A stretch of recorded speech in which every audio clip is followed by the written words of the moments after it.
not yet the power to cope with, nor to control the intangible forces wrapped up in the rolling waves of the oceans. Man has no capacity to understand the intangible forces of gravity, which keeps this little earth suspended in midair and keep men from falling from it, much less the power to control it. Man is entirely subservient to the intangible forces which come with a thunderstorm, and he is just as helpless in the presence of the intangible forces of electricity. Intangible force of electricity. Nay, he does not even know what electricity is.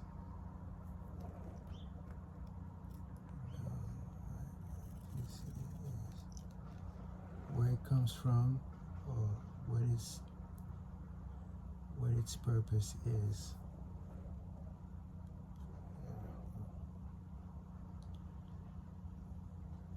Nor is this by any means the end of man's ignorance in connection with things seen in the intangible. He does not understand the intangible forces.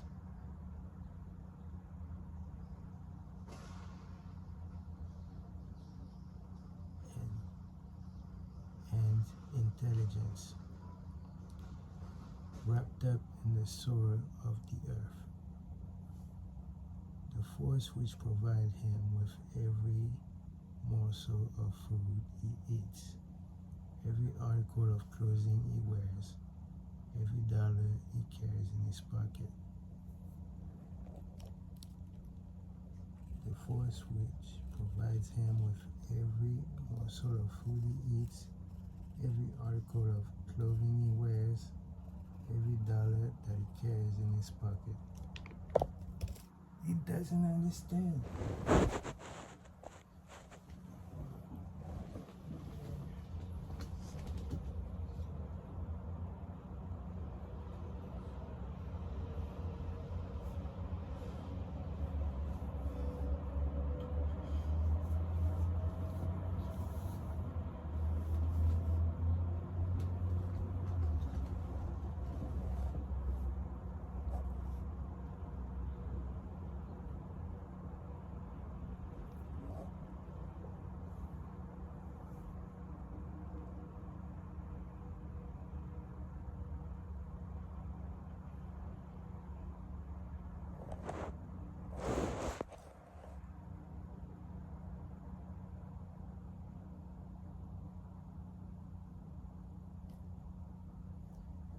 The dramatic story of the brain.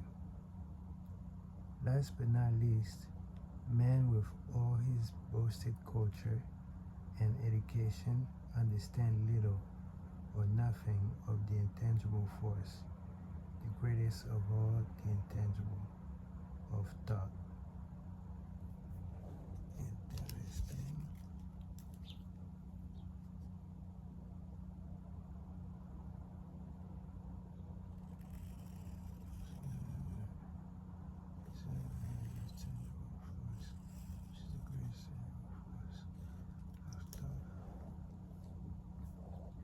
He knows but little concerning the physical brain and its vast network of intricate machinery through which the power of thought is translated into its material equivalent.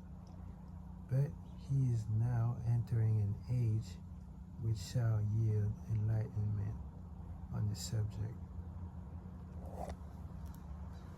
Interesting. Interesting.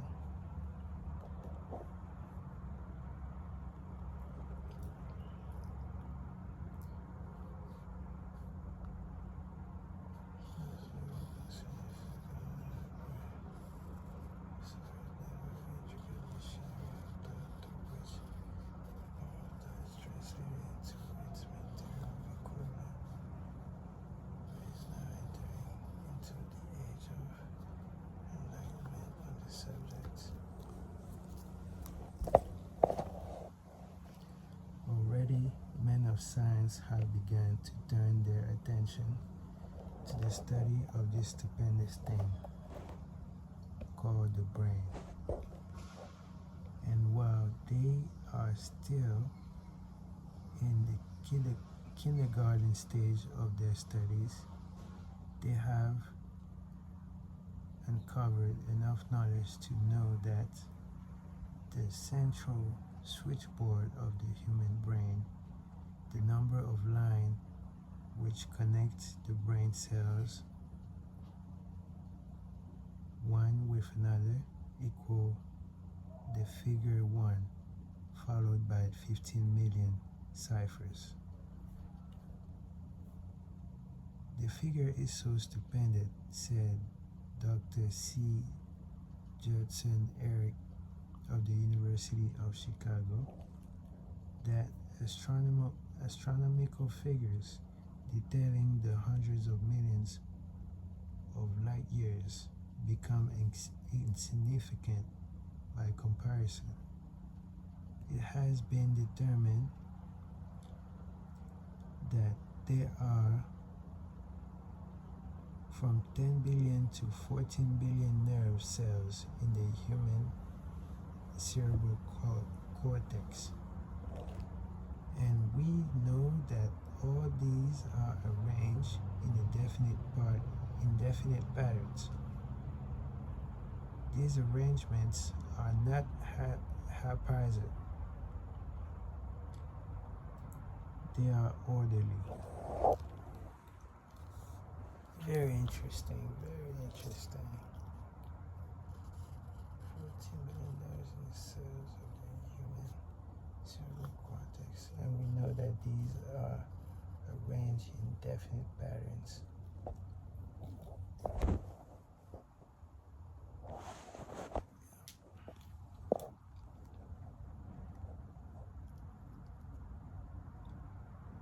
These arrangements are not haphazard.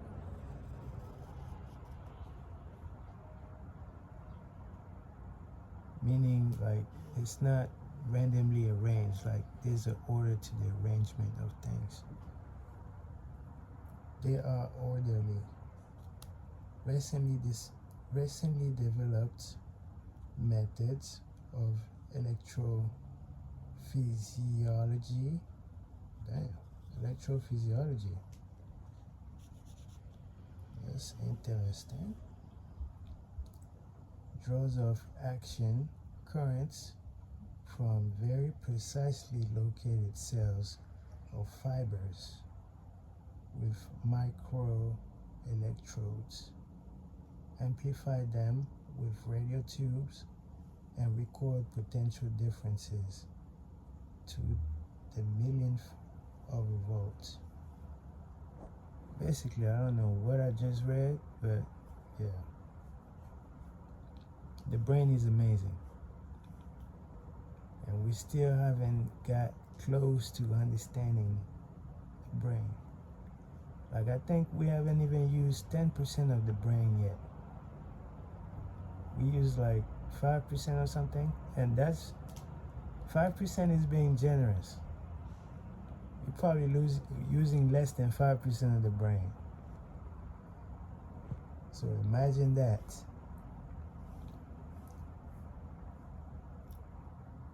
It is inconceivable that such a network of intricate machinery should be in existence for the sole purpose of carrying on the physical functions incidental to growth and maintenance of the physical body. It is inconceivable that such a network should be in existence for the sole purpose of carrying on physical function incidental to growth and maintenance of the physical body. Meaning there's got to be more to life than what we have been shown, obviously.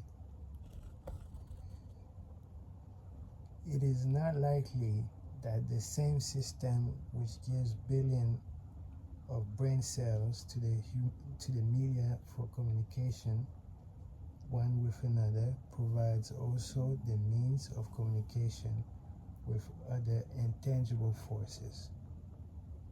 It is not likely that the same system which gives billions of brain cells to the media for communication one with another provides also the means of communication with other intangible forces.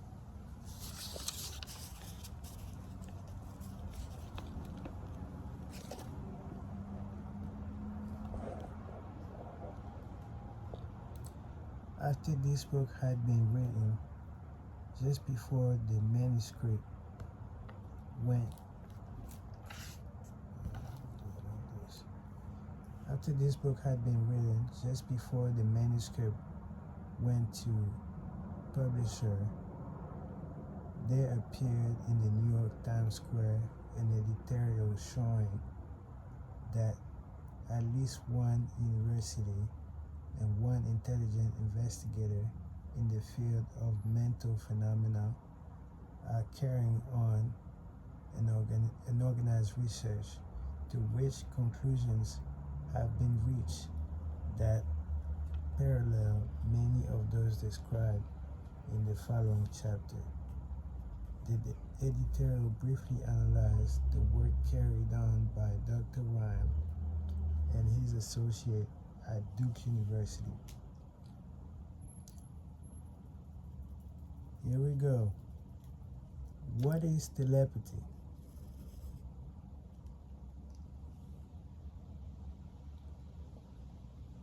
A month ago, we cited on the page some of the remarkable results achieved by Professor Rhyme and his associate in Duke University. From more than 100,000 tests to determine the existence of telepathy and clairvoyance. These results were summarized in the first two articles in Harper's Magazine. In the second, which has now appeared, the author E.H. Wright attempts to summarize what has been learned or what is seen reasonable to infer regarding the exact nature of these extrasensory modes of perception. Wow.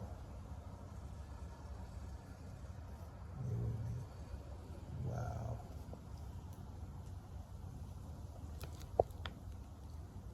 The actual existence of telepathy and clairvoyance now seems to some scientists enormously probable as a result of Rhyme's experiments.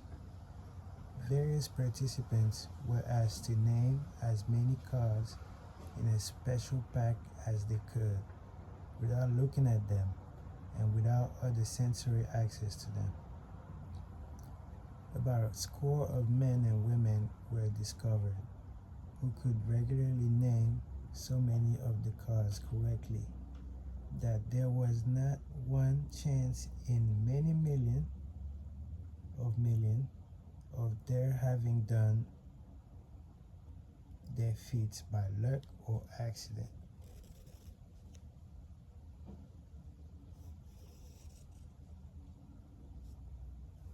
Oh, yes. I guess some people already got it, man. Some people already got it.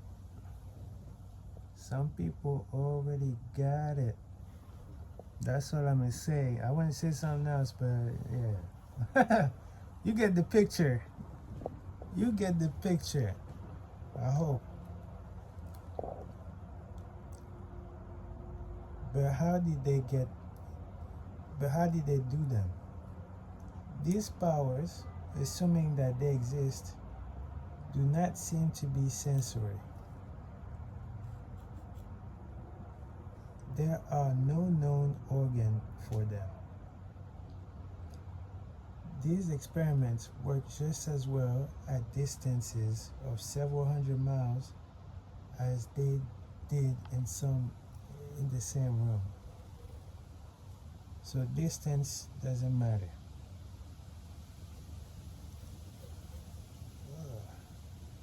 These facts also dispose, in Mr. Wright's opinion, of the attempt to explain telepathy or clairvoyance through any physical theory of radiation.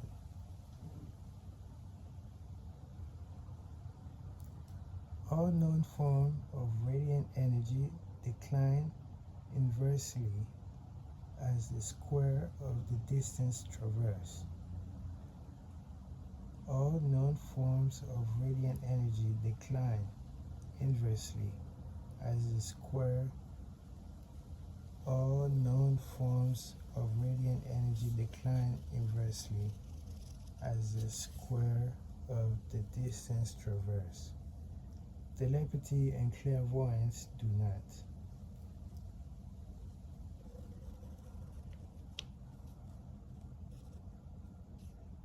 But they do vary through physical causes as other mental powers do. They do vary through physical causes. Contrary to widespread opinion,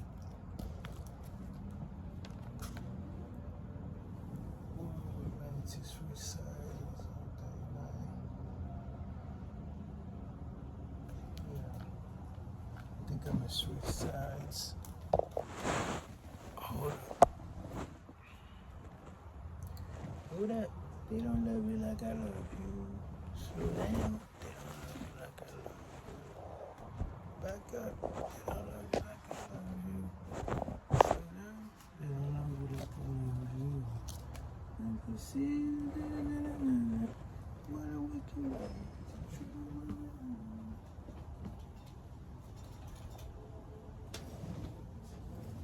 Hold up.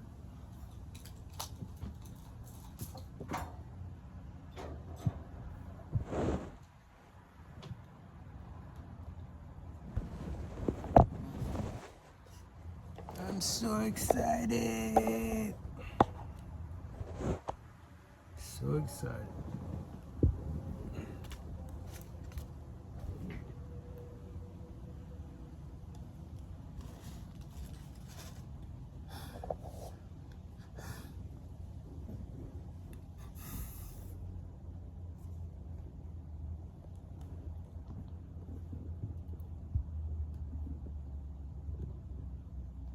Okay.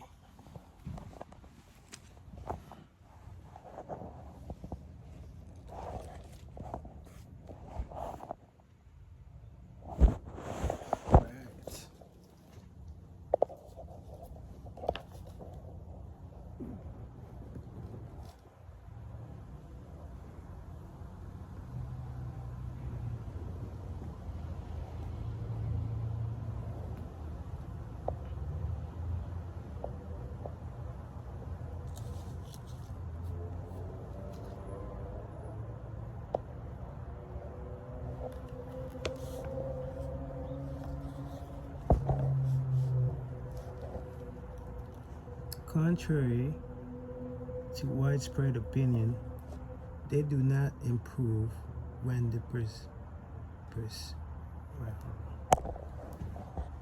hold on, let me get comfortable.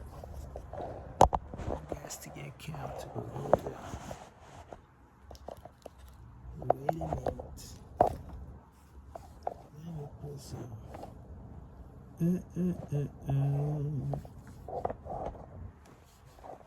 Alright. Yeah, I have to do this like that. Alright. Contrary to widespread opinion, they do not improve when the percipient is asleep or half asleep, but the contrary, when he's not wide awake and alert.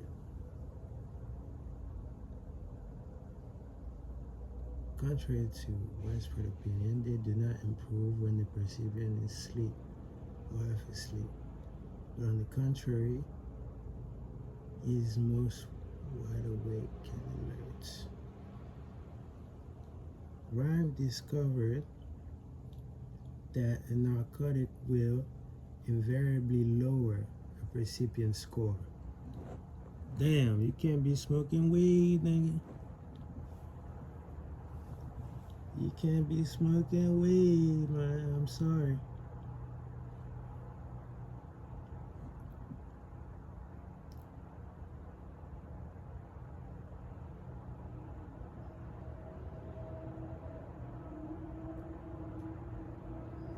I gotta write this down.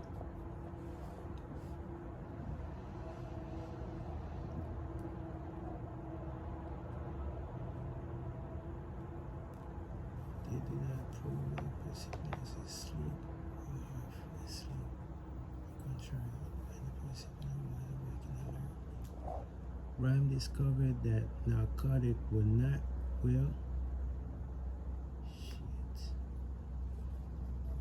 discovered that narcotic will invariably lower a percipient score, while a stimulant will always send it higher. The most reliable performer apparently cannot make a good score unless he tries to do his best. The most reliable performer apparently cannot make a good score unless he tries to do his best. One conclusion that Wright draws with some confidence is that telepathy and clairvoyance are really one and the same gift.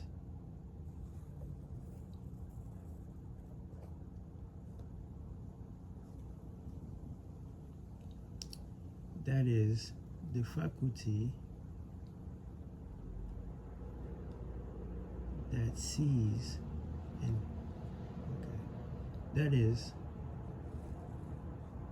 the faculty that sees a card face down on a table seems to be exactly the same one that reads a thought residing only in another mind. Are y'all following this? Are y'all following this?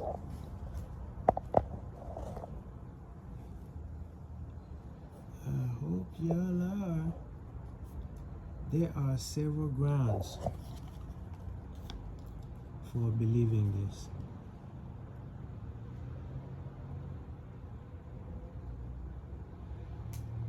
So far, for example, the two gifts have been found in every person who enjoys either of them. So far, for example, the two gifts have been found in every person who enjoys either of them. In everyone so far, the two have been of equal vigor, almost exactly. Everyone so far, the two have been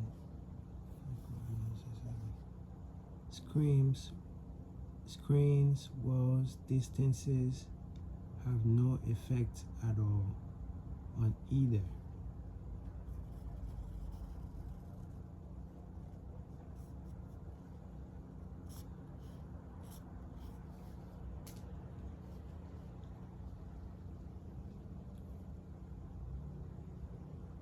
Okay, we're talking about remote viewing. Wright advances from this conclusion express what he puts forward has no more than the mere hunch.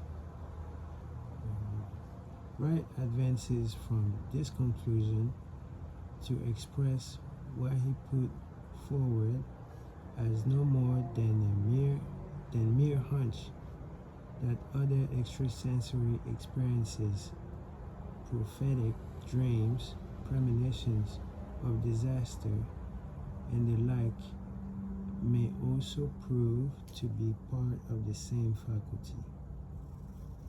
So it's all the same.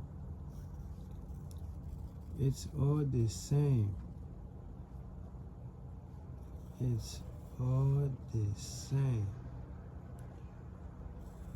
It's all the same. The reader is not asked to accept any of these conclusions unless they find it necessary. But the evidence that rhyme has compiled must remain impressive, to say the least. Here I was thinking what I was thinking, you know what I mean?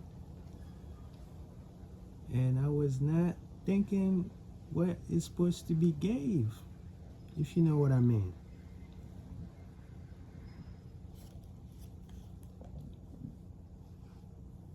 All right. In view of Dr. Rhymes' announcement in connection with the condition under which the mind responds to what he terms extrasensory modes of perception, I now feel privileged to add to his testimony by stating that my associates and I have discovered what we believe to be the ideal condition under which the mind can be stimulated so that the sixth sense described in the next chapter can be made function in a practical way. So basically, what does all of this mean? What is this? What is going on? I am flabbergasted.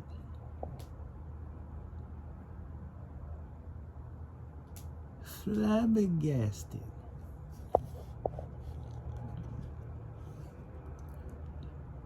The condition to which I refer consists of a close working alliance between myself and two members of my staff.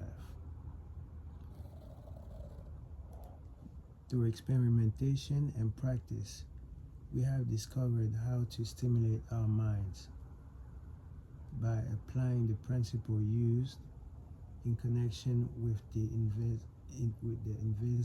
invisible counselor described in the next chapter, so that we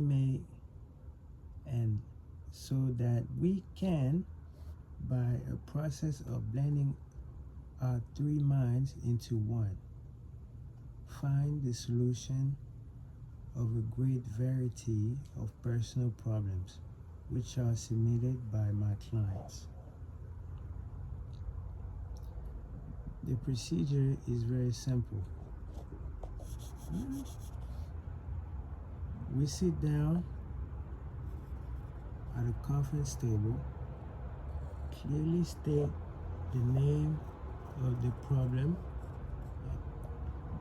and have under consideration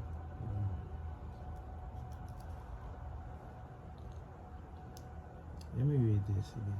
I'm getting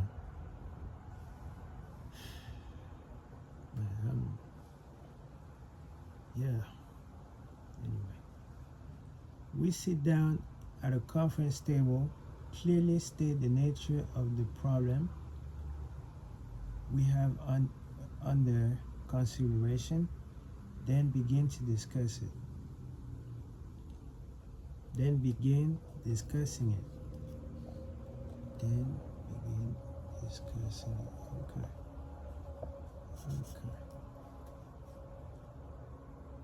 Each contributes whatever thoughts that may occur.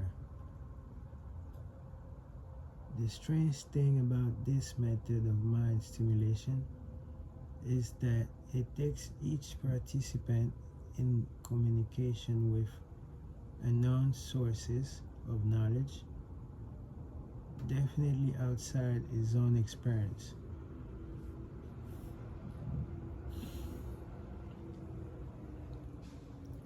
The strange thing about this method of mind stimulation is that it places each participant in communication with unknown sources of knowledge, definitely outside his own experience. Yeah, that's strange right there.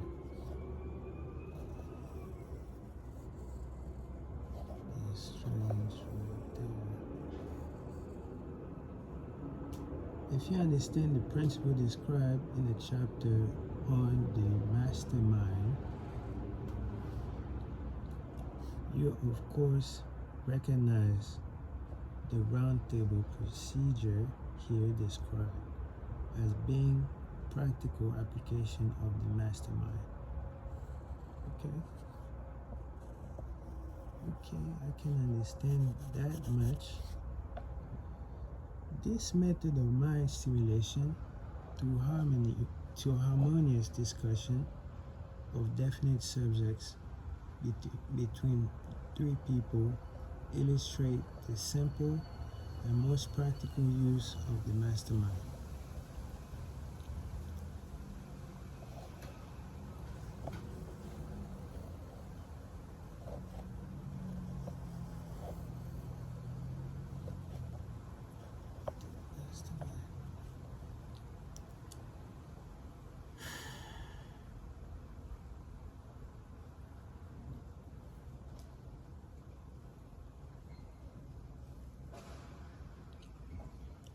By adopting and following a similar plan, any student of this philosophy may come into possession of the famous Carnegie formula, briefly described in the introduction.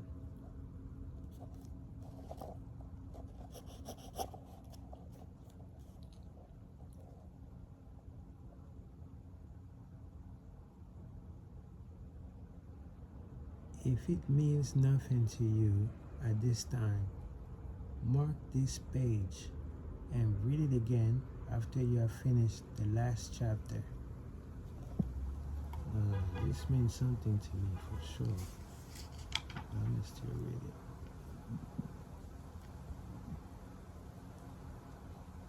it. And depression was a blessing in disguise. It reduced the whole world to a new starting point that gives everyone a new opportunity. The depression was a blessing in disguise.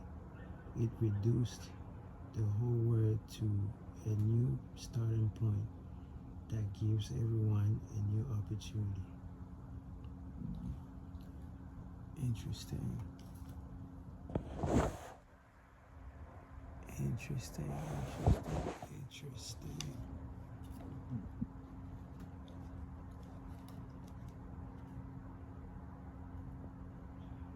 The sixth sense,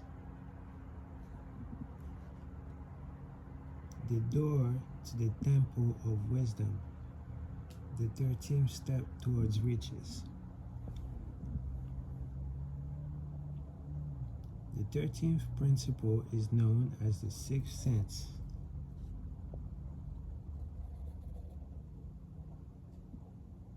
Through which any infinite intelligence may and will communicate voluntarily without any effort from or demands by the individual.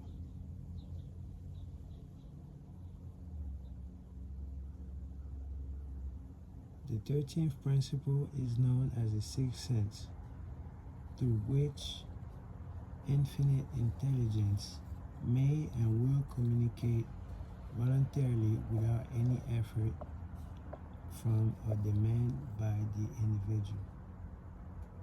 May and will communicate voluntarily without any effort from or demand by the individual, through which the infinite intelligence will communicate. Okay.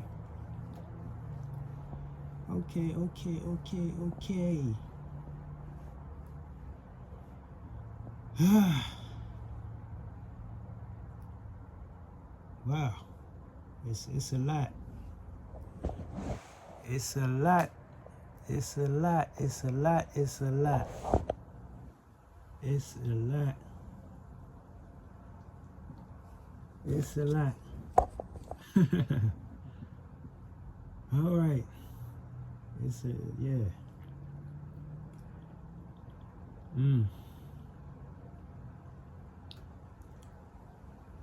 It's a lot.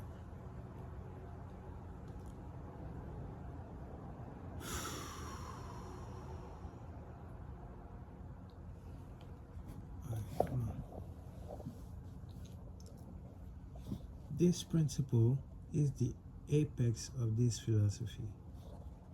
Wow.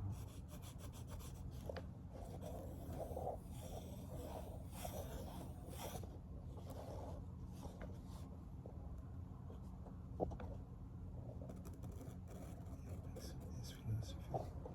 It can be assimilated, understood, and applied only by first mastering the other 12 principles.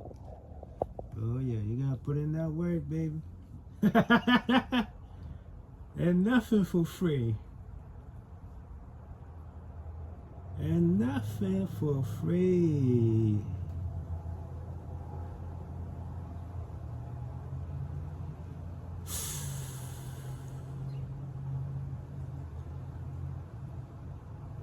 All right, let's go. It can be assimilated, understood, and applied only by first mastering the other 12 principles.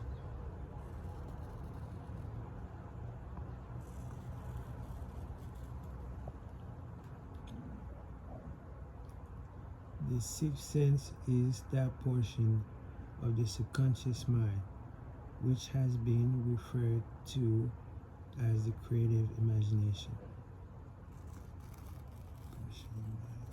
Which has been referred to as creative imagination. It has also been referred to as the receiving set, to which ideas, plans, and thoughts flash into the mind. The flashes are sometimes called hunches or inspiration. Ever felt inspired by something? Where there is it coming from? There is it coming from, okay? There.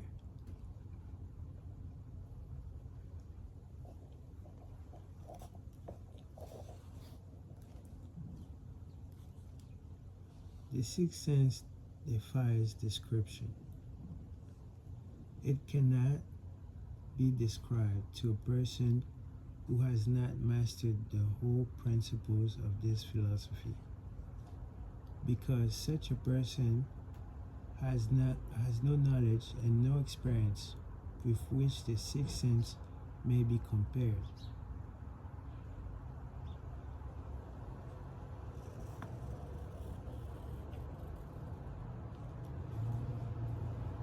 Okay.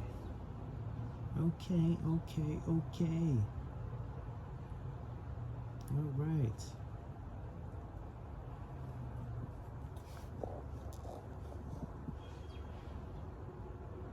Understanding of the sixth sense comes only by meditation, through mind development from within. Meditation through mind development from within.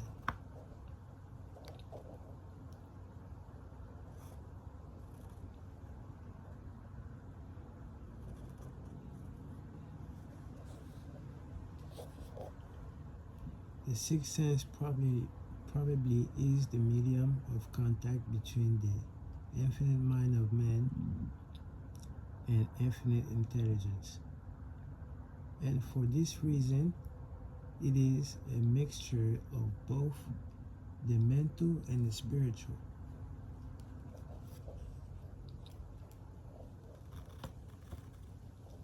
It is believed to be the point at which the mind of man contacts the universal mind.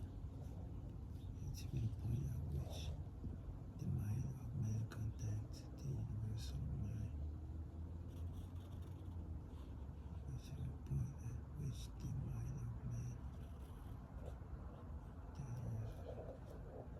After you have mastered the principles described in this book, you will be prepared to accept as truth the statement which may otherwise be incredible to you. Again, you gotta put in that work.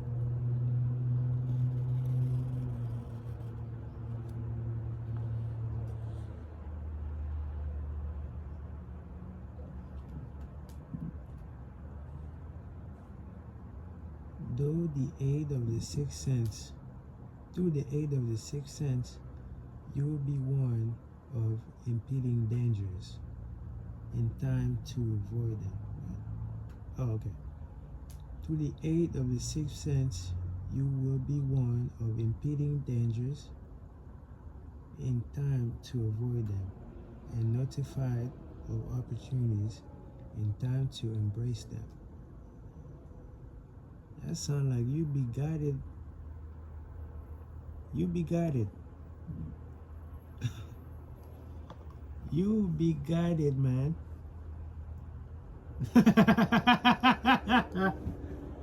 Oh, okay. All right. All right. All right. All right. All right. All right. All right. All right. All right. All right. All right. The sun is shining. The birds are singing. All right. What a beautiful moment.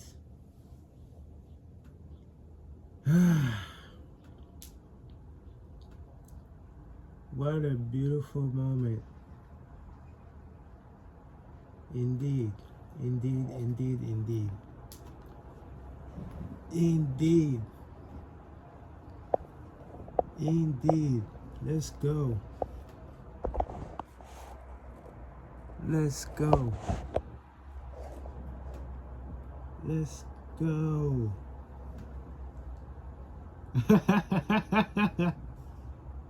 Let's go.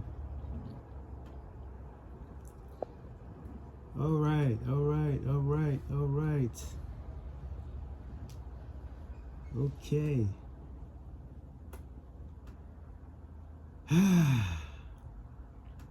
I'm feeling great right now. I don't know about y'all, but I'm feeling great right now.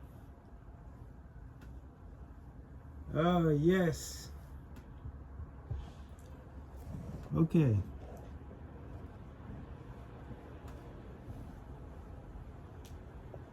All right.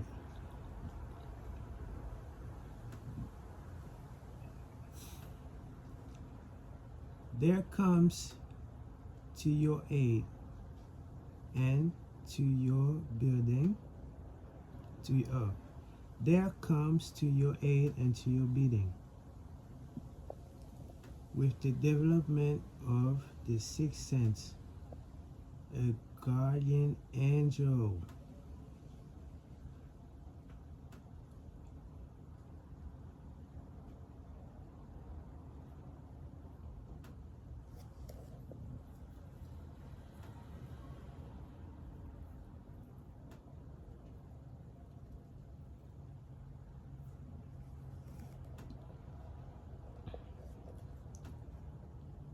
There comes to your aid and to your bidding with the development of the sixth sense, a guardian angel.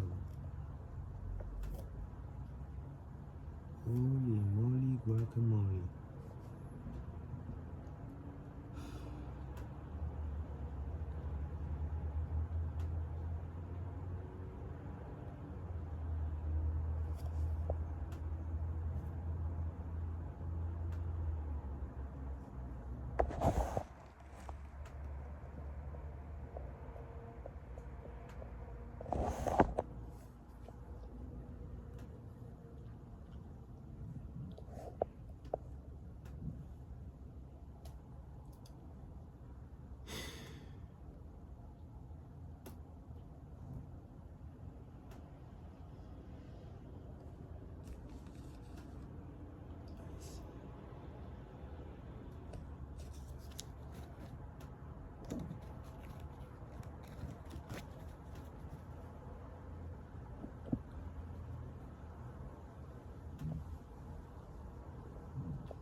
I gotta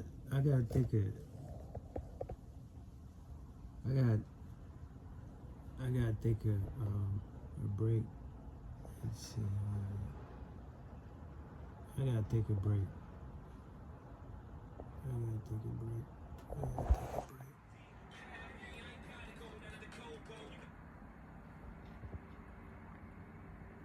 break. No copyright, man. No copyright.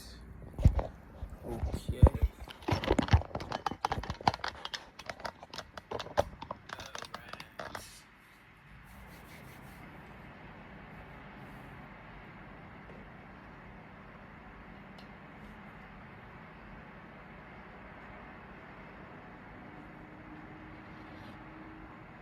Ta-da!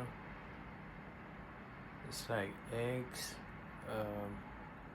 avocado, and strawberries. For some reason, those strawberries are giving me like a stomachache, so I don't know what they put in the fruits, man. But yeah.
Tastes like paprika.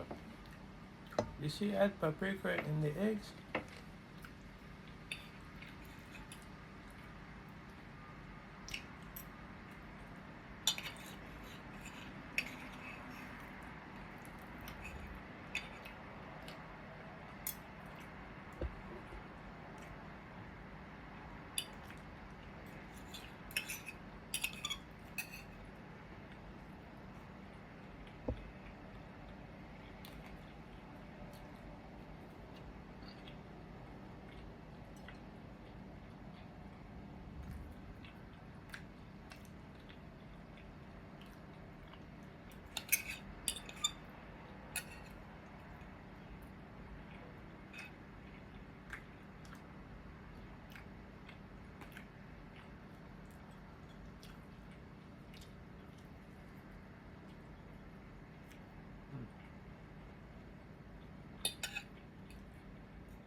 I can't believe we gotta pay for water. That's crazy.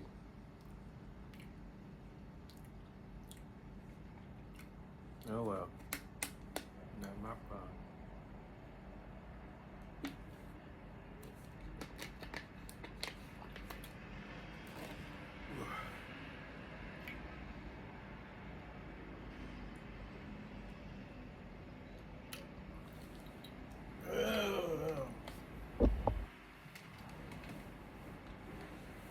Why do people like me being chubby? I don't understand.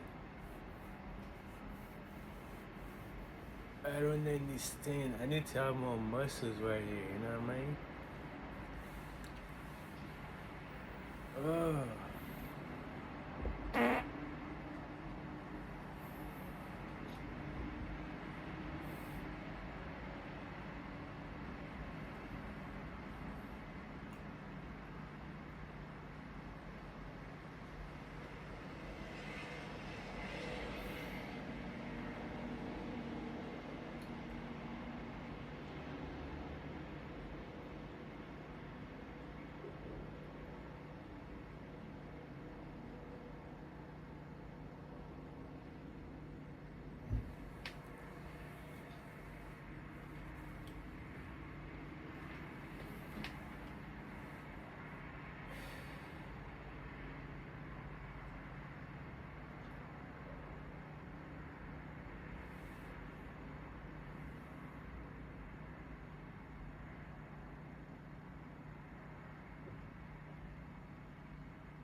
Anyway, follow me on Twitch.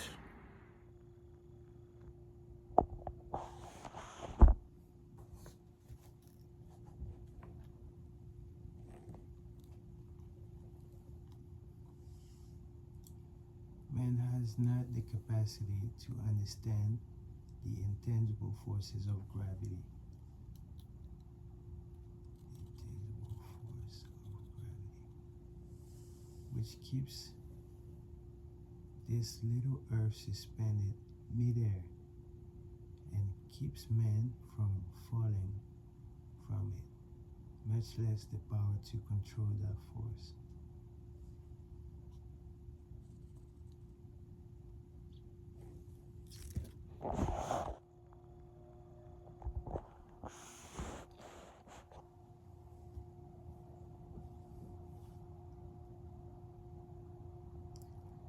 Sometimes men speak lightly of the intangible, these things which they cannot perceive through any of their five senses. When we hear them, it should remind us that all of us are controlled by forces which are unseen and intangible.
has not the power to cope with nor to control the intangible force wrapped up in the rolling waves of the ocean. Man has not the capacity to understand the intangible forces of gravity, which keeps us little Earth suspended midair and keeps man from falling from it, much less the power to control that force.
Through the instructions described in the chapter on autosuggestion, you were definitely informed on the method by which desire may be transmuted into its monetary equivalent.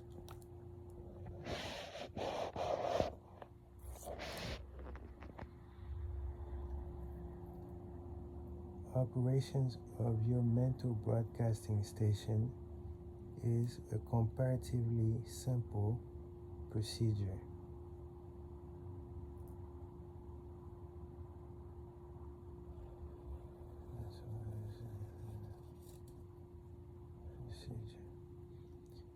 You have the three principles to bear in mind and to apply when you wish to use your broadcasting station: the subconscious mind, creative imagination, and autosuggestion.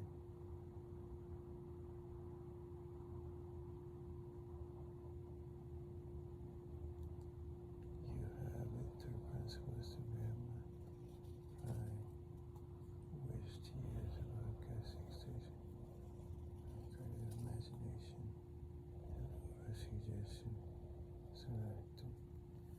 And autosuggestion. The stimuli through which you put these three principles into action have been described. The procedure begins with desire.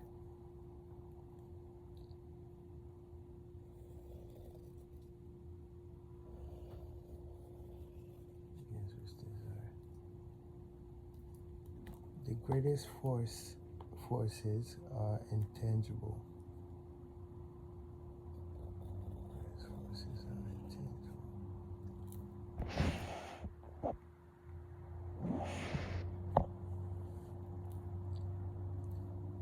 The depression brought the word to the very borderline of understanding of the forces which are intangible and unseen. Through the ages which have passed, man has depended too much upon his physical senses and has limited his knowledge to physical things that he can use: touch, weight, and measure.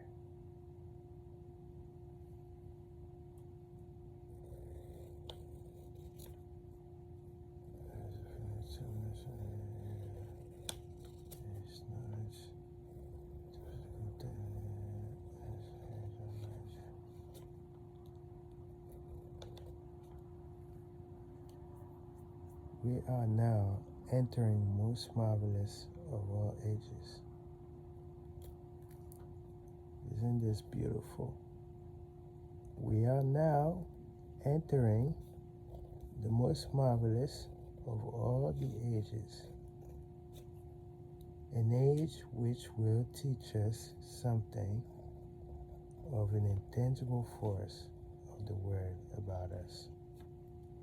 Perhaps we shall learn as we pass through this age that the other self is more powerful than the physical self. We see when we look into the mirror.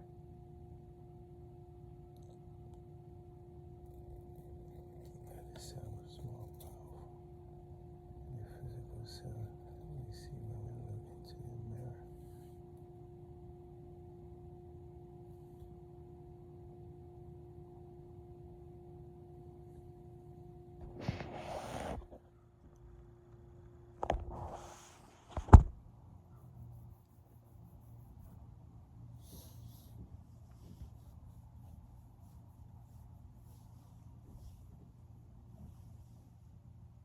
Along with these important factors, the subconscious mind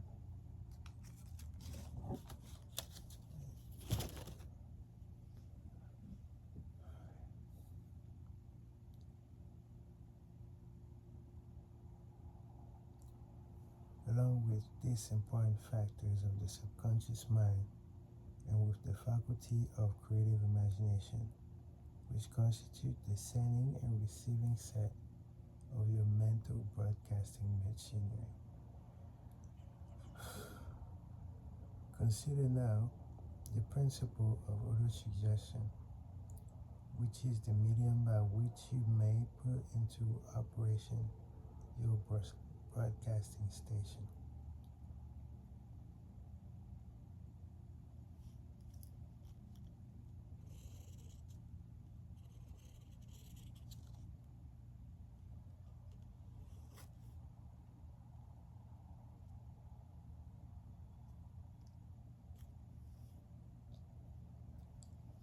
Through the instructions described in the chapter on autosuggestion,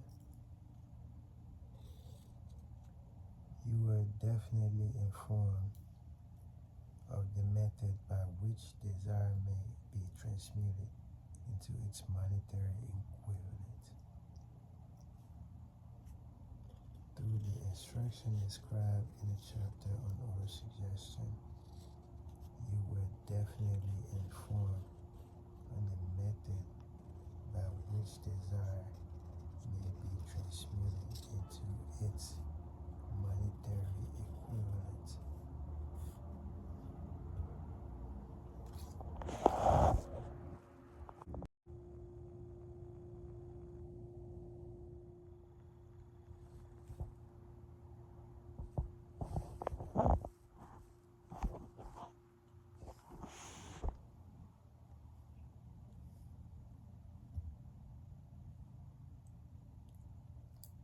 The creative imagination is the receiving set.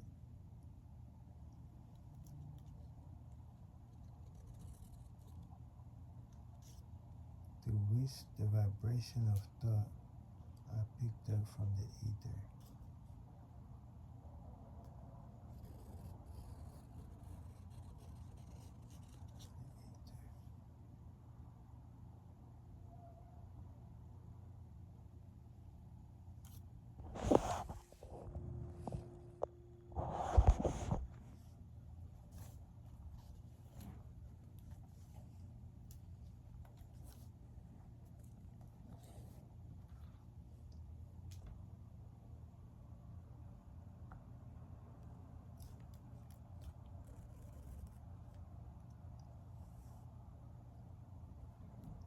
Thus, you will see that the broadcasting principle is the factor through which you mix feelings or emotions with your thoughts and pass them on to your subconscious mind.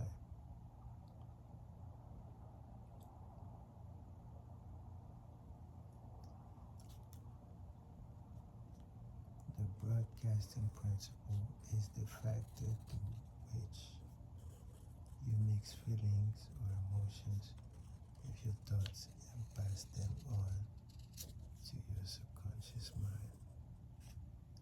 The subconscious mind is the sending station.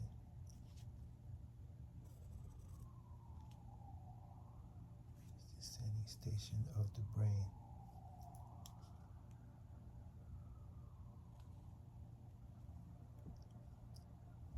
To which vibration of thought are broadcast.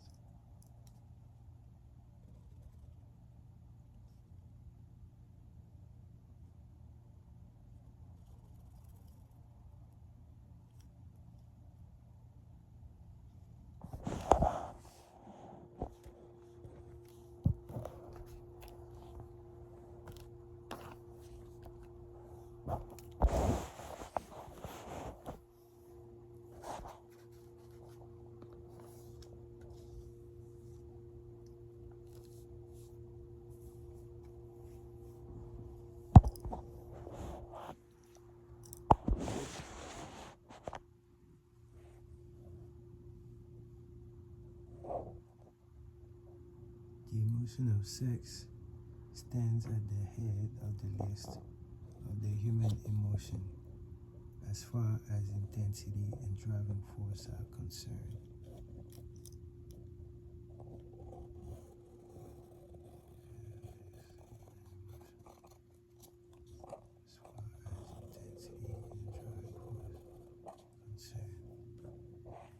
The brain, which has been stimulated by the emotion of sex, vibrates at a much more rapid rate than it does when emotion is quiescent or absent.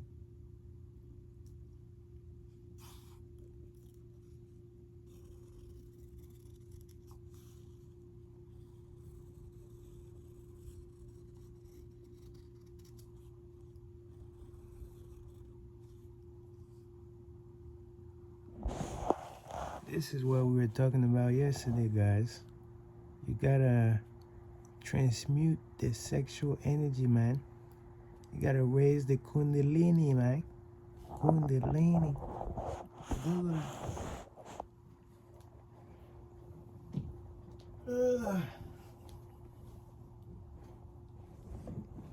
gotta raise the kundalini.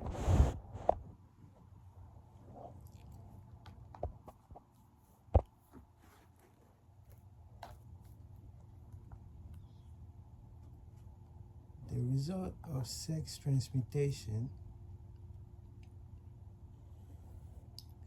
is the increase of the rate of vibration of thought of such a pitch that it creates imagination, becomes highly receptive to ideas, which it picks up from the ether. The result of transmutation is the increase of the rate of vibration of thoughts to such a pitch that the creative imagination becomes highly receptive to ideas, which it picks up from the ether.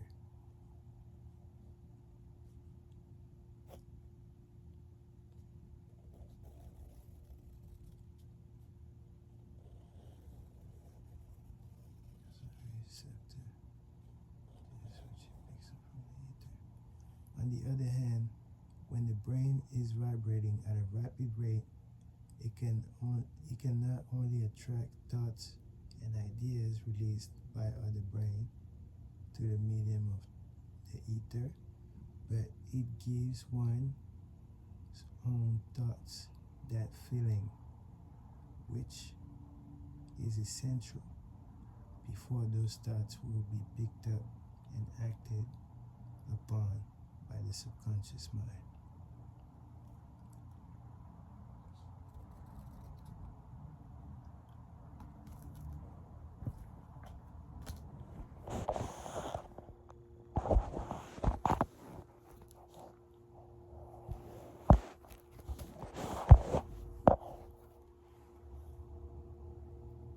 The brain.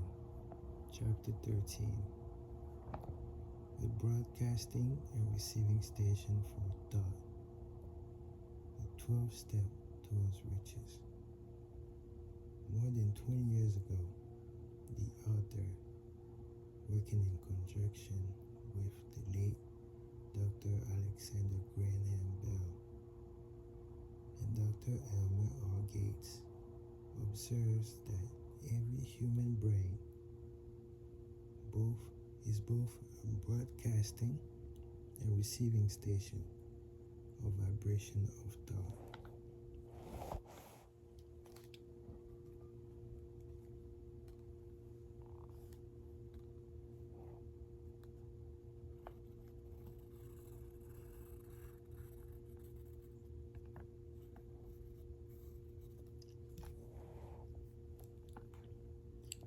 Through the medium of the ether, in a fashion similar to that employed by a radio broadcasting principle.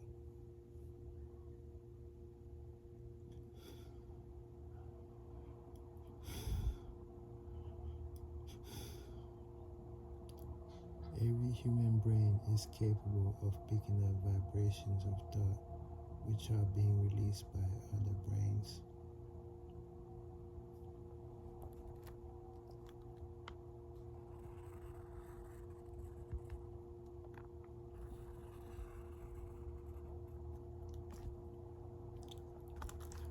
In connection with this statement,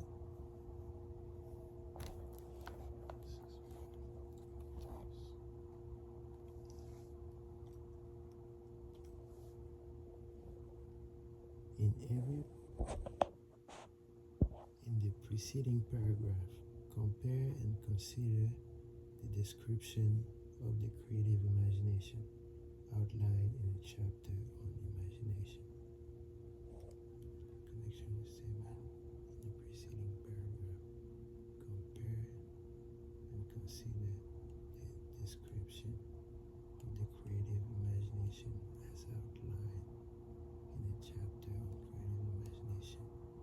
The creative imagination is the receiving set of the brain, which receives thought released by the brain of others.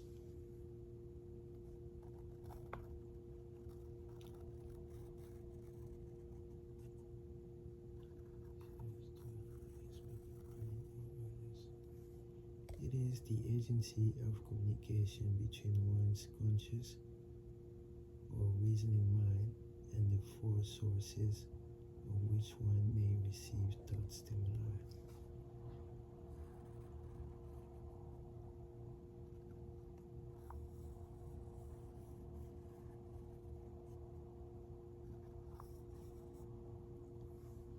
When stimulated or stepped up to a higher rate of vibration, the mind becomes more receptive to the vibration of thought, which reaches it through the ether from outside sources.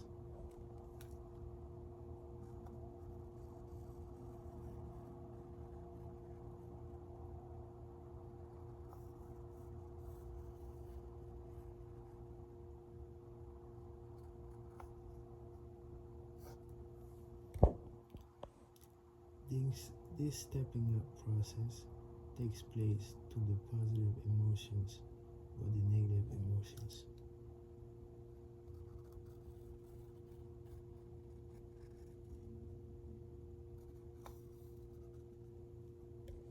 Through the emotion, the vibration of thought may be increased.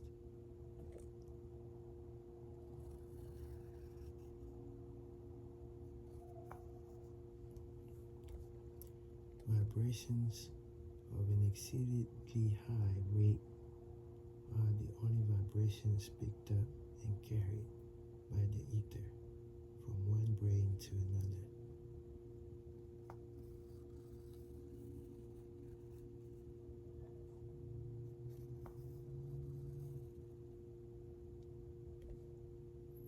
Thought is energy traveling at a high exceeding rate of speed vibration.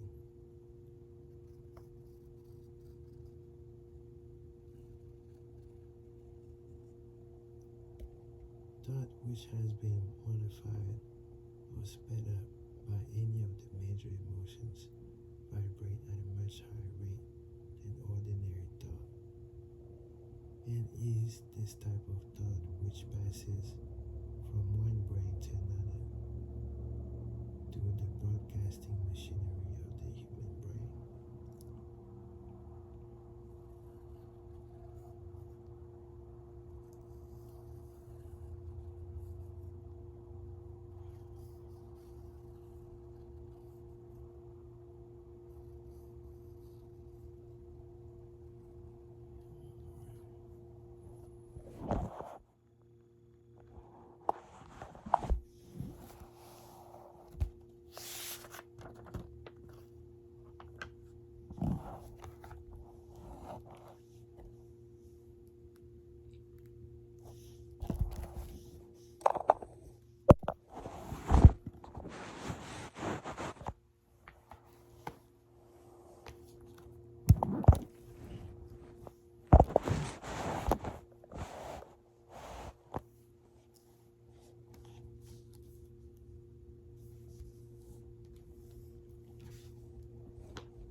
What reason have men to believe that this same energy does not connect every human brain with infinite intelligence?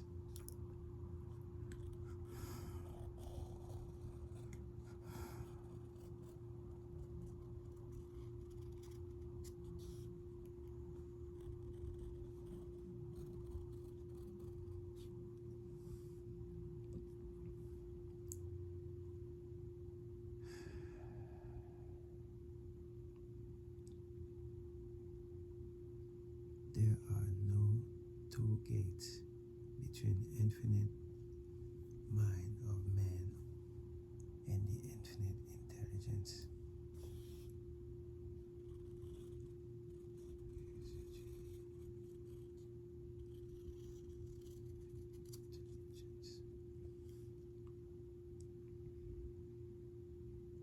The communication costs nothing except patience, faith, persistence, understanding, and sincere desire to communicate.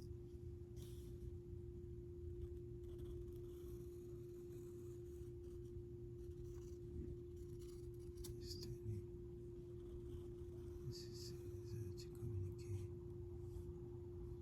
Moreover, the approach can be made only by the individual himself.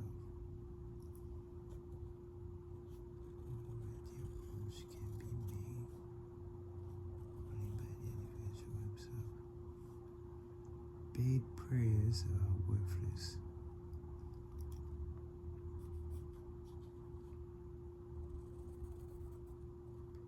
Infinite intelligence does no business by proxy. There's no business by proxy. You either go direct or you do not communicate.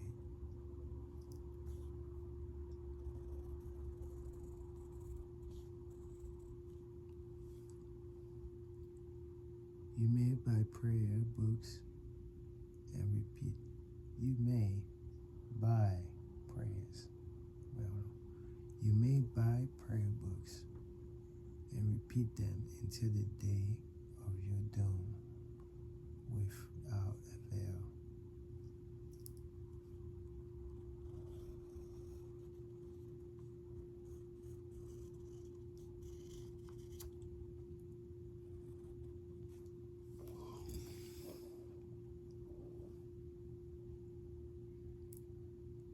thoughts which you wish to communicate to the infinite intelligence must undergo transformation,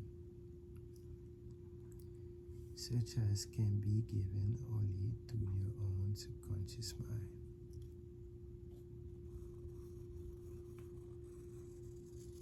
Intelligence, transformation through your own subconscious mind. The method by which you may communicate with infinite intelligence is very similar to that through which the vibration of sound is communicated by radio. Which you may communicate with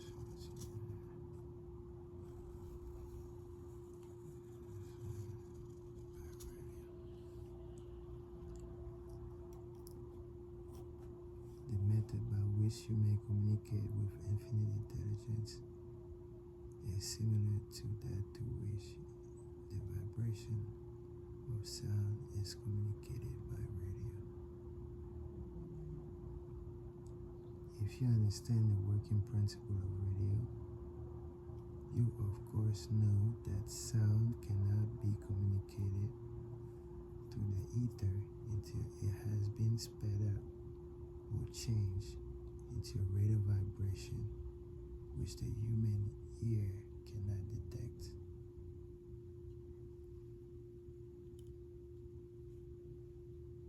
You understand?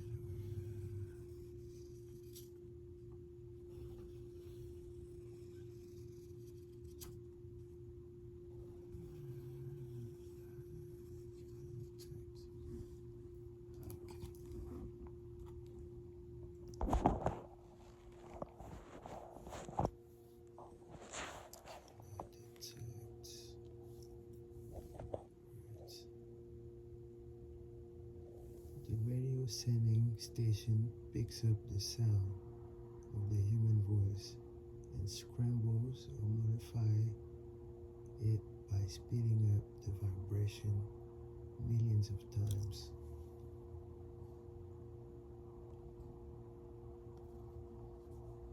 The radio sending station picks up the sound of the human voice, scrambles or modifies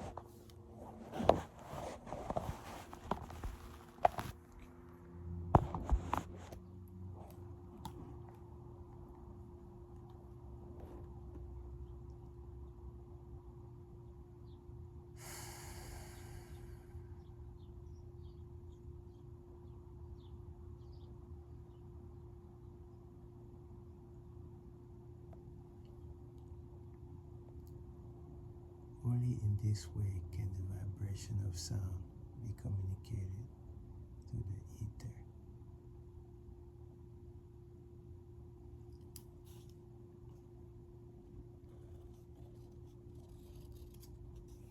So sound communicated through the ether. After this transformation has taken place, the ether picks up the energy which originally was in the form of vibration of sound and carried that energy of radio receiving station, and these receiving sets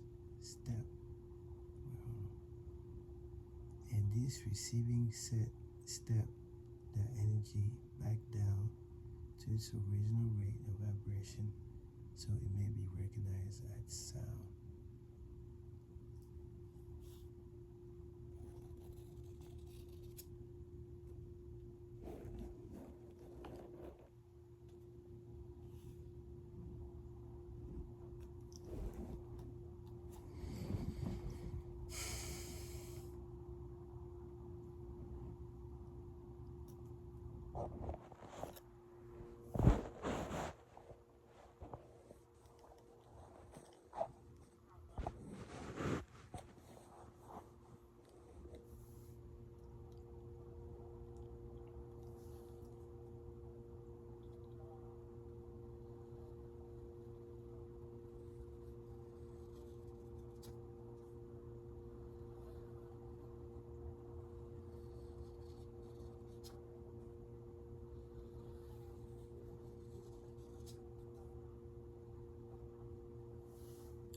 The subconscious mind is the intermediary which translates one's prayer into terms which infinite intelligence can recognize.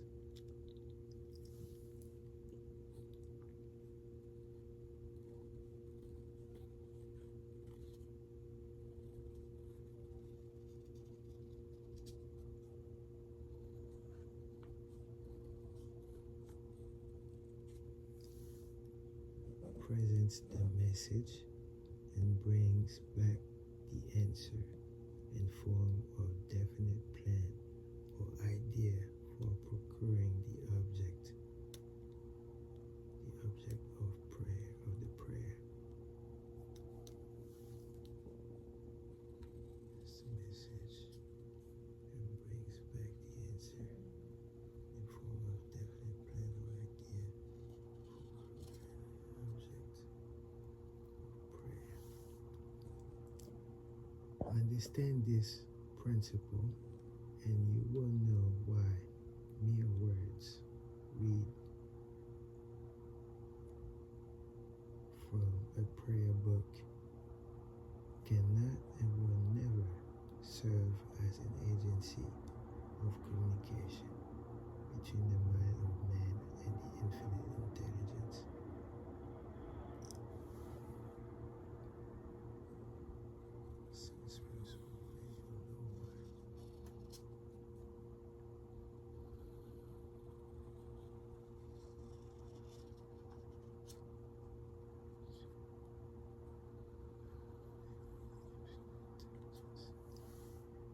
Before your prayer will reach the infinite intelligence, a statement of the author's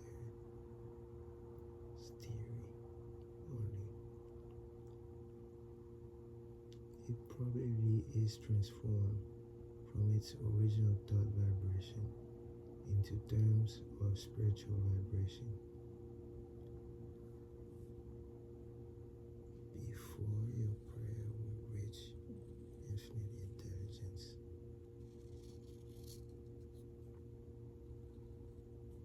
it probably is transformed from its original thought vibration into terms of spiritual vibration. Faith is the only known agency which will give your thoughts a spiritual nature.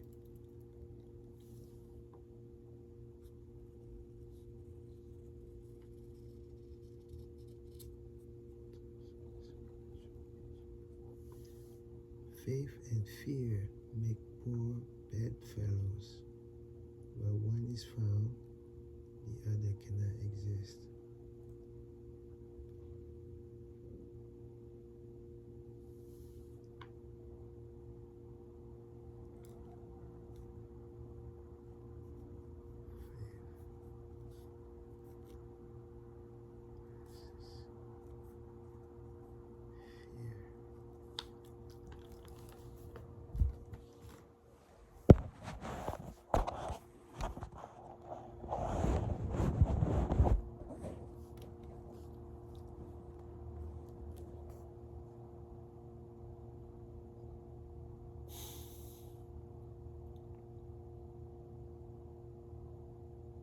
Moreover, then the prayer may be and will be reduced to a science. When that time comes, it will come as soon as mankind is ready for it and demand it.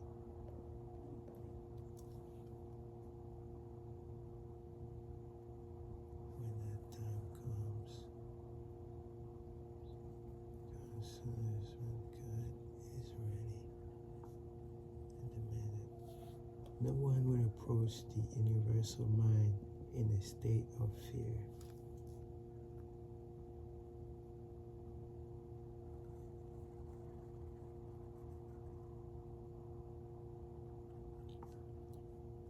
For the very good reason that there will be no such emotion as fear. Ignorance, superstition, and false teaching will have disappeared, and man will have attained his true status as child of the infinite's intelligence. If you have already attained this blessing,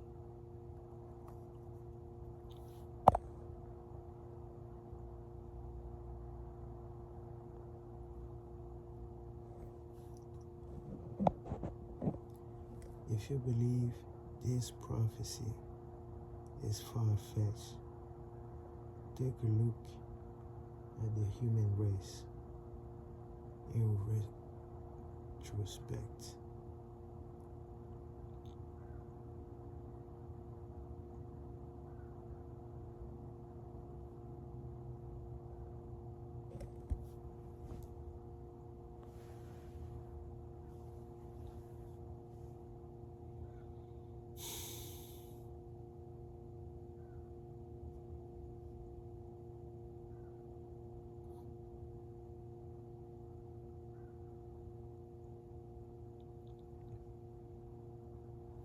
Less than 100 years ago, men believed the lightning to be evidence of the wrath of God and feared it.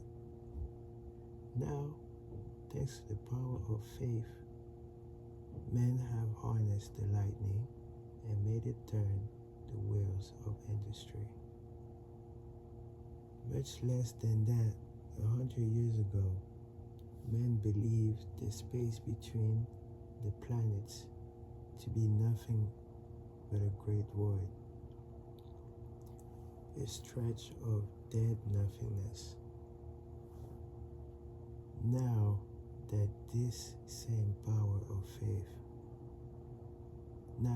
thanks to this same power of faith, men knew that far from being either dead or void, the space between planets is very much alive. That is the highest form of vibration known, excepting perhaps the vibration of thought.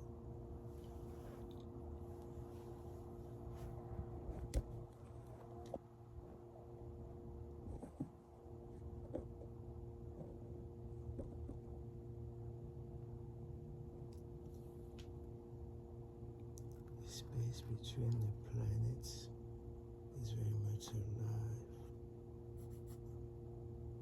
That is the highest form of vibration known,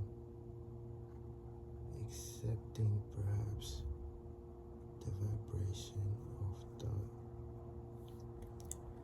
Moreover, men know that this living, pulsating, vibratory energy which permeates every atom of matter is and fills every niche of space, connects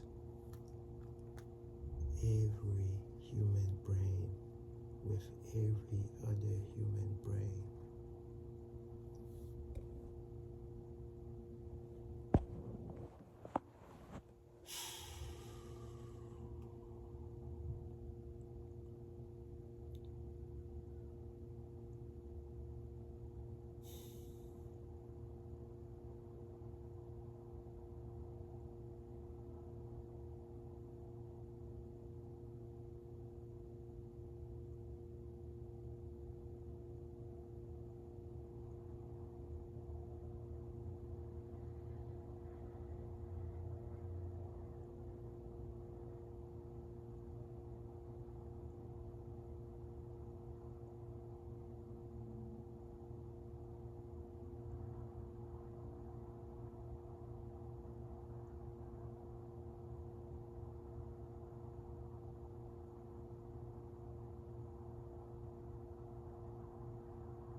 The time will come when schools and educational institutions of the country will teach the science of prayer.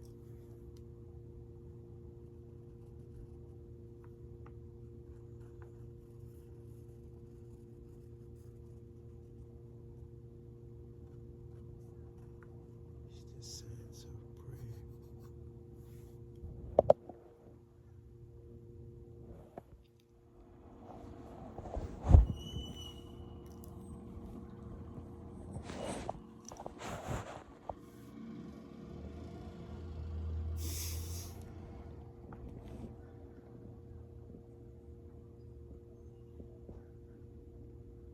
Prayer does sometimes result in the realization that for which one prays.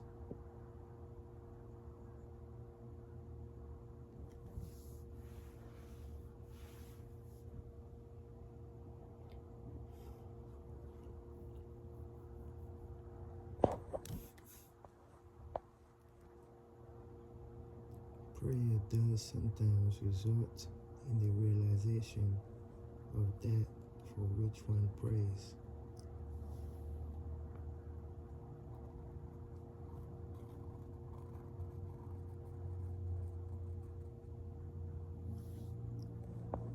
If you have ever had the experience of receiving that for which you prayed, go back in your memory and recall your actual state of mind.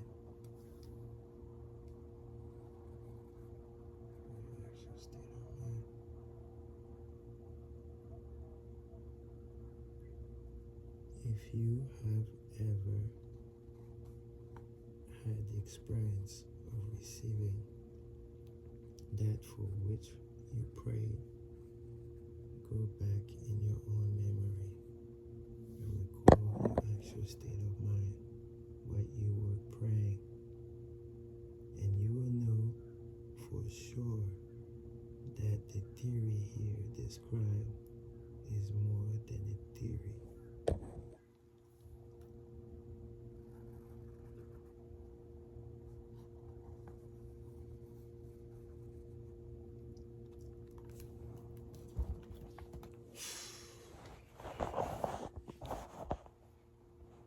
That's very interesting, to say the least.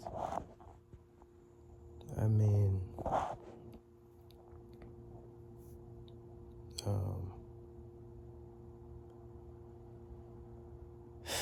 it's true. It's very true. It's very, very true. Like, I'm sweating bullets right now just thinking about what I just read, because it's so true.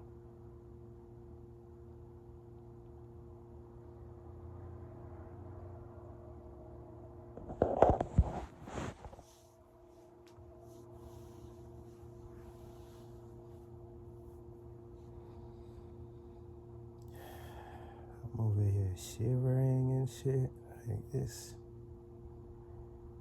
You know, my hands are moist, sweaty hands, sweaty hands. Just thinking about it.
By following these instructions literally and continuously,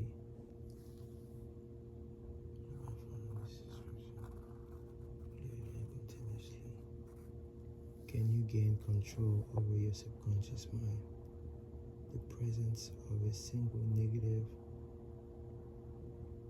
in your subconscious mind is sufficient to destroy all chances of constructive aid to your subconscious mind.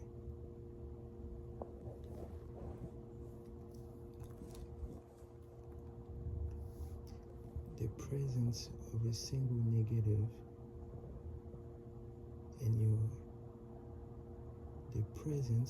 single negative thought in your subconscious mind is sufficient to destroy all chances of constructive aid to your subconscious mind.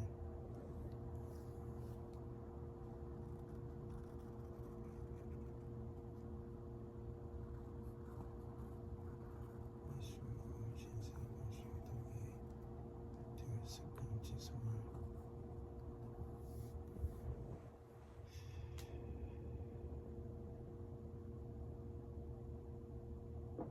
If you are an observant person, you must have noticed that most people resort to prayer only after everything else has failed.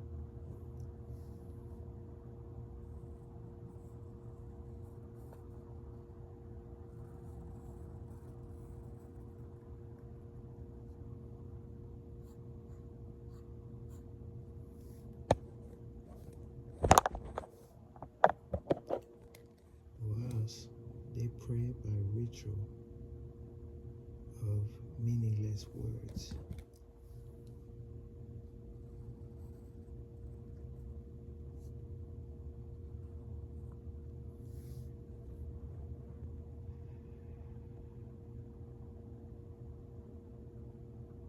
And because of that fact, most people who pray do so only after everything else has failed.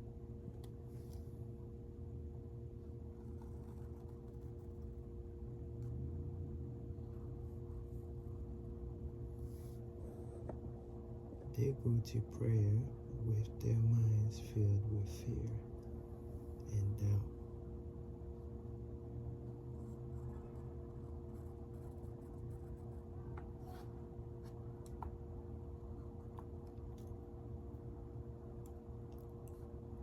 Which are the emotions of the subconscious mind,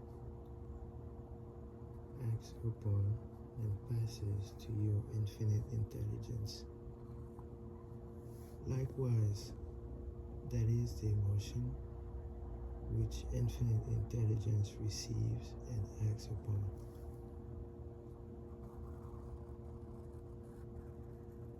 Receives and acts upon.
If you pray for a thing to have fear,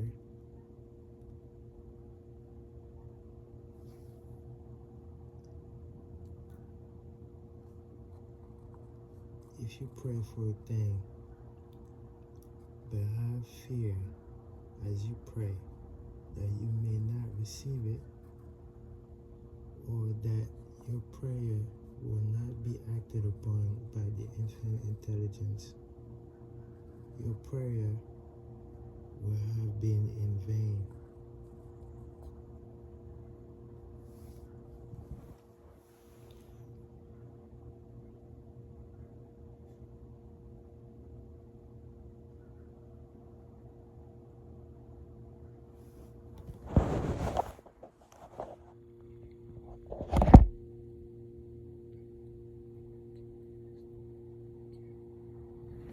Wow. Whoa. All right.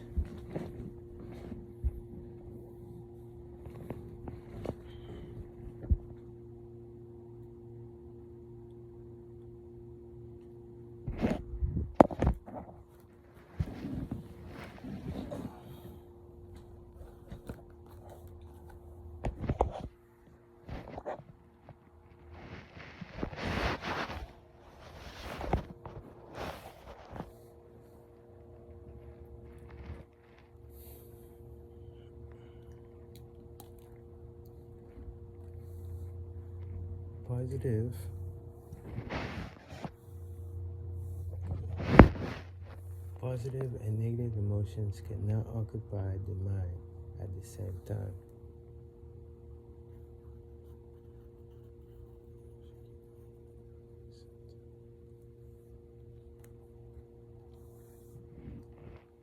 One or the other must dominate.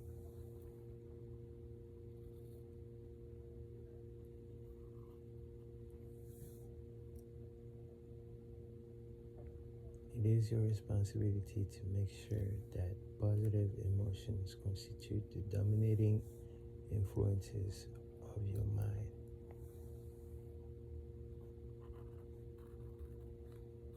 Make sure that the positive emotion constitute the dominating influences of your mind. Here, the law of habit will come to your aid.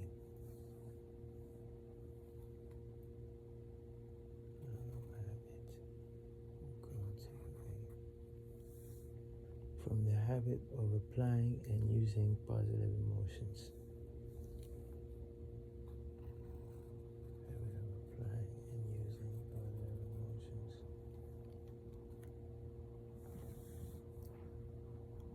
Eventually, they will dominate your mind so completely that the negative cannot enter it.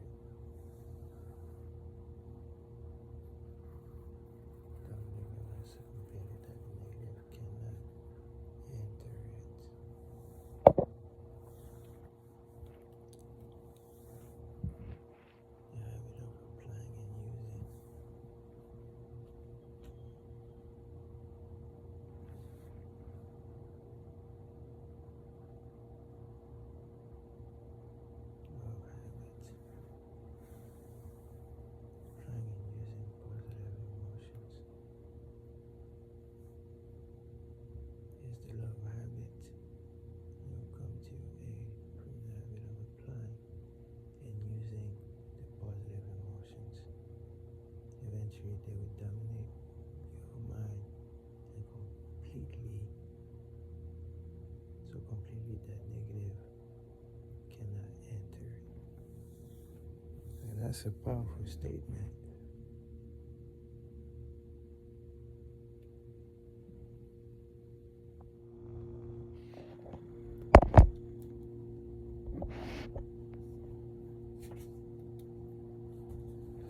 There are other positive emotions, but these are the 7 most powerful.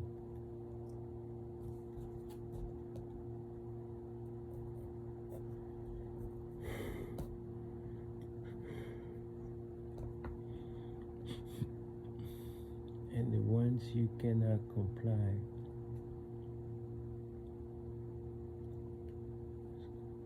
And the one most commonly used in creating effort.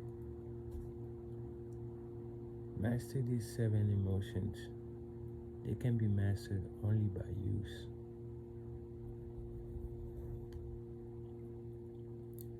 And the other positive emotions will be at your command.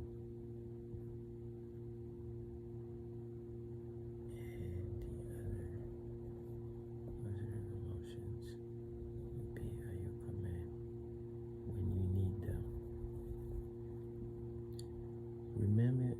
disconnection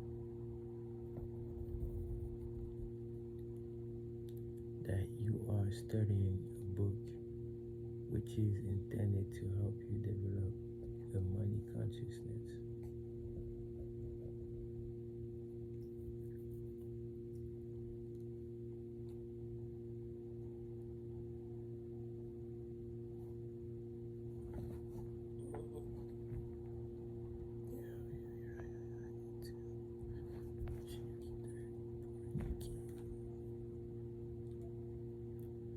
By filling your mind with positive emotions.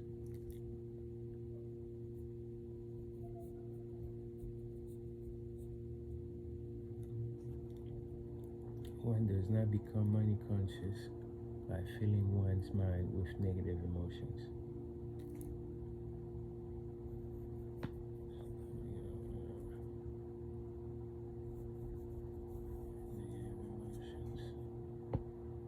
There's 7 major negative emotions to be avoided.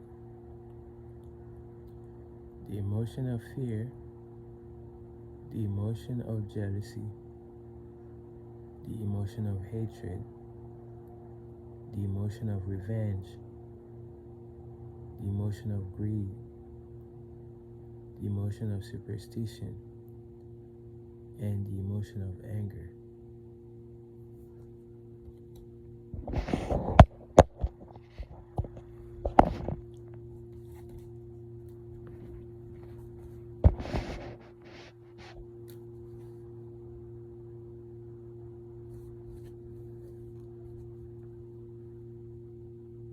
It is essential, therefore, that you understand the method of approach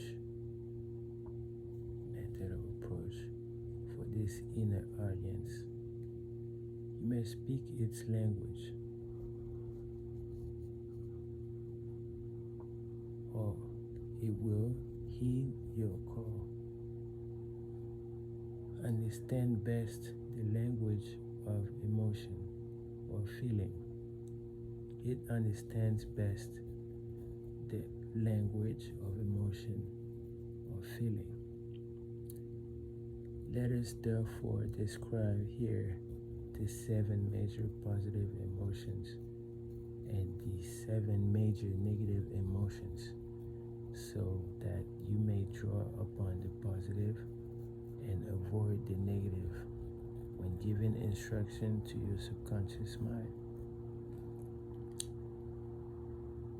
The 7 major positive emotions are the emotion of desire, the emotion of faith, the emotion of love, the emotion of sex, the emotion of enthusiasm, the emotion of romance, and the emotion of hope.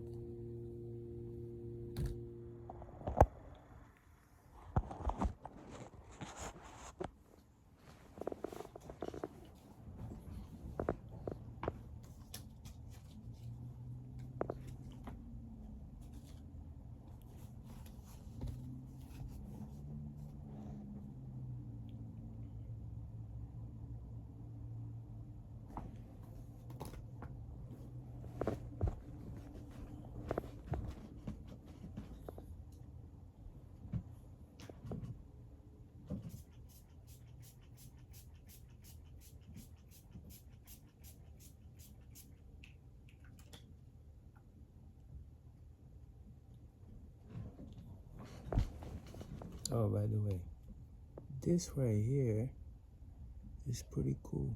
I don't know if y'all can see it. It's pretty cool.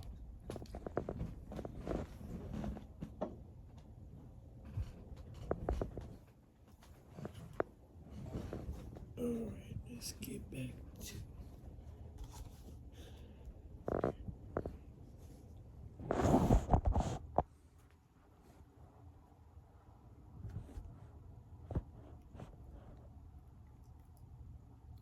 Miss Walcott. Understand the truth that thoughts which go out from one's mind also embed themselves deeply in one's subconscious mind.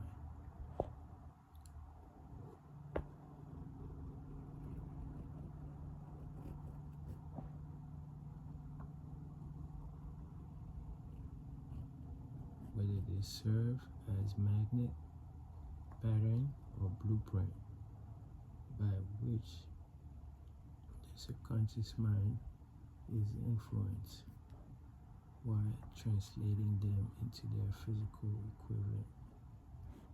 Thoughts are truly things.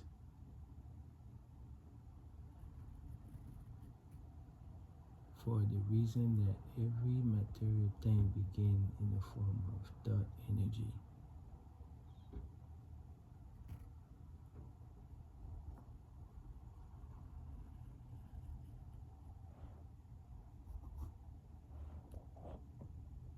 The subconscious mind is more susceptible to influence by impulses of thought mixed with feeling or emotion.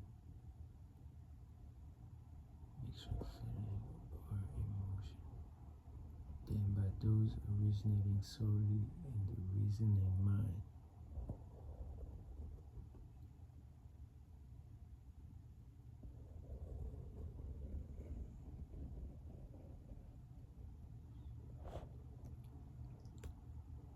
In fact, there is much evidence to support the theory that only emotionalized thoughts have any action influence upon the subconscious mind.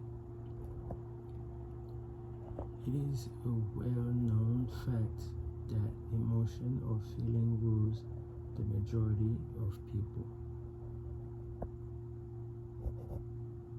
It is true that the subconscious mind responds more quickly to its influence more readily by thought impulses which are well mixed with emotion. It is essential to become familiar with more important of the emotions. There are 7 major positive emotions and 7 major negative emotions.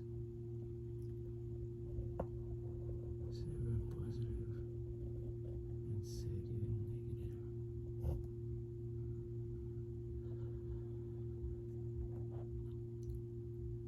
Negative voluntary. The negative voluntarily inject themselves into thought impulses that assure passage into the subconscious mind. The positive must be injected through the principle of autosuggestion into thought impulses, and that individual wishes.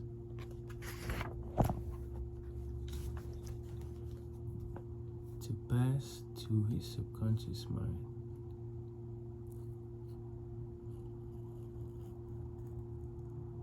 Instructions have been given in the chapter on autosuggestion. These emotions or feeling impulses may be linked to yeast in loaf of bread because they constitute the action element which transforms thought impulses from the passive to the active state.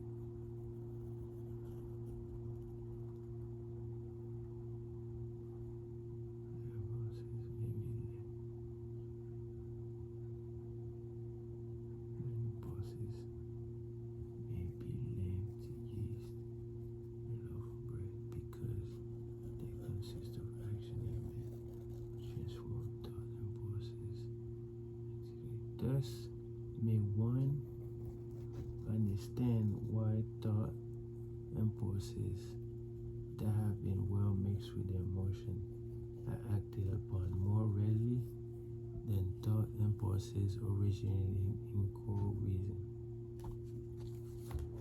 You gotta put some emotion into it. You gotta sing.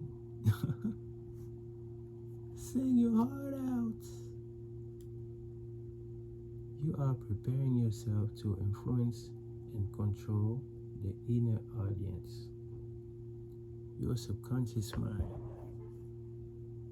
I like that right there. Your subconscious mind. In order to hand it over to it the desire for money, which you wish transmuted into its monetary equivalent. What page is this?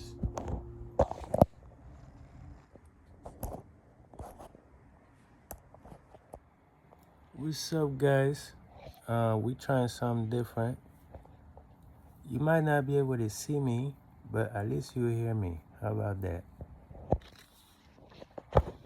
All right.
Alright, so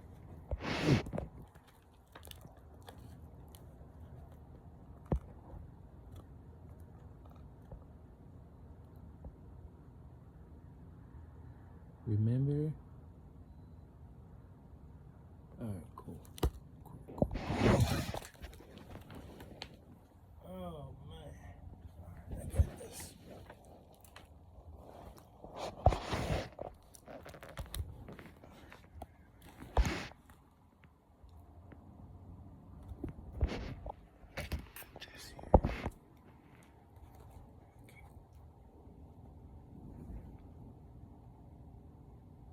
Remember that the subconscious mind may be voluntarily directed only to habit.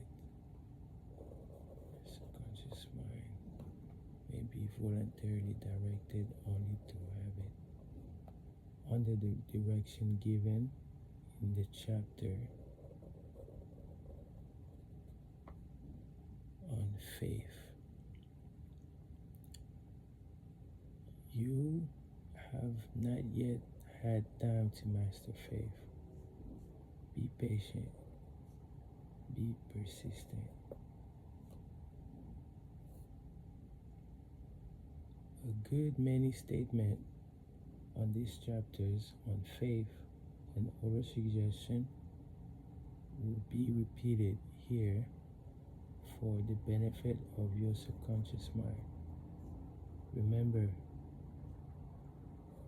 your subconscious mind functions voluntarily, whether you make any effort to influence it or not.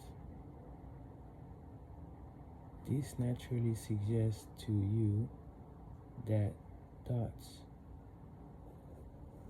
of fear and poverty and all negative thoughts serve as stimuli to your subconscious mind. Unless you master these impulses and give it more desirable food upon which it may feed, the subconscious mind will not remain idle. If you fail to plant desire in your subconscious mind. It will feed upon the thoughts which will reach it as a result of your neglect. We already explained that thought impulses, both negative and positive, are reaching the subconscious mind continuously from the four secret sources which were mentioned in the chapter on sex transmutation.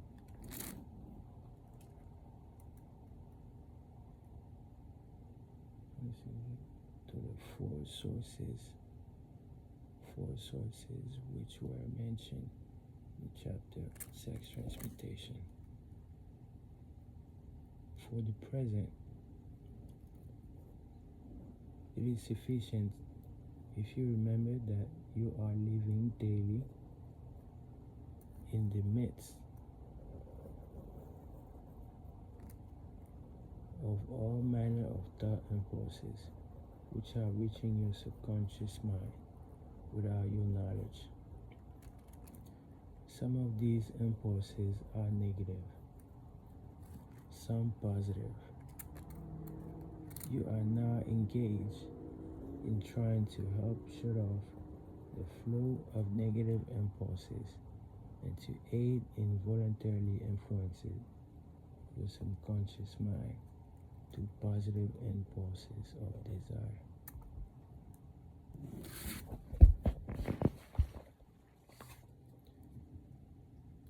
When you achieve this, you will possess the key which unlocks the door to your subconscious mind. Moreover, it will control that door so completely that no undesirable thought may influence your subconscious mind.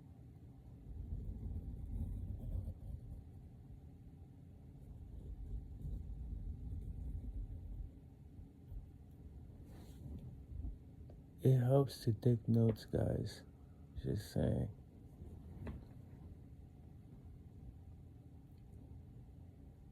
Everything which man creates begins in the form of thought impulse.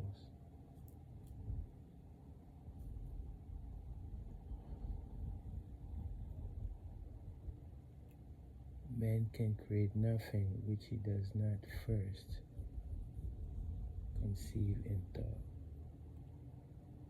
through the aid of the imagination. Thought impulses may be assembled into plans. The imagination, when under control, may be used for the creation of plans or purpose that lead to success in one's chosen occupation. All thought impulses intend for transmutation into their physical equivalent voluntarily planted in the subconscious mind must pass through the imagination and be mixed with faith.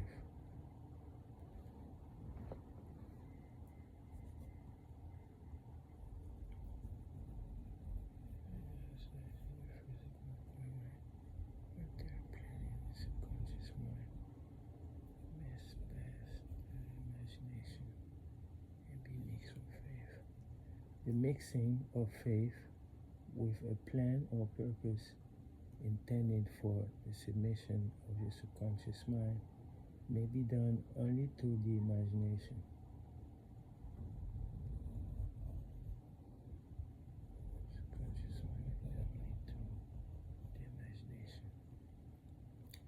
From these statements, you will readily observe that voluntary use of the subconscious mind calls for coordination and application of all the principles. Ella Wheeler Wilcox gave evidence of her understanding of the power of the subconscious mind when she wrote, "You never can tell what thought will do.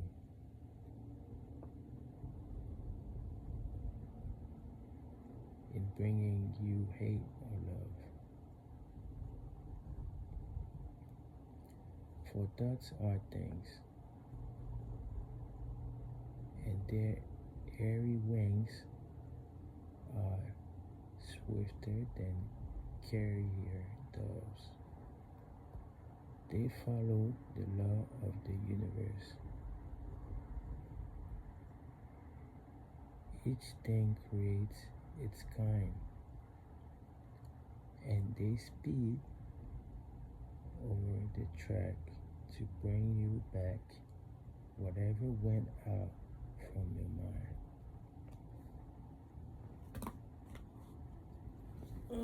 That was deep. That was deep.